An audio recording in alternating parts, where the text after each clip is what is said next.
Welcome to Sweet Life Beat Life. We hope this video helps. You start by choosing the object and preparing it for detailed color work. Select the shape, then convert it to curves so nodes behave predictably. Press Ctrl+Q. Next, activate the Mesh Fill tool from the toolbox and pick an initial grid density. A 4x4 is a good default for controlled shading. Once done, click inside the shape to place the mesh. You're now ready to edit nodes and faces. Make sure to keep an eye on object complexity as you refine. Now you refine the mesh by selecting nodes and faces to apply color. You'll do most of the visual work here. Click a cell to add a color stop, or pick a node and drag handles to reshape the local gradient. Use the eyedropper to sample existing fills and the palette to apply precise hues. This gives consistent tones across the object.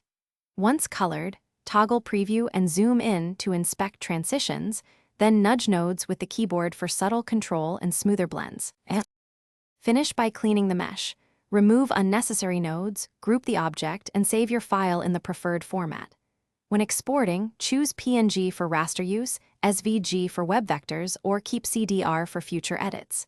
If gradients show banding or artifacts, simplify the mesh or convert document color mode, RGB versus CMYK, depending on output. That often resolves shifts. Finally, make iterative backups so you can roll back if a fix introduces new issues. That keeps your workflow safe. Thanks for watching. Consider subscribing if we helped you.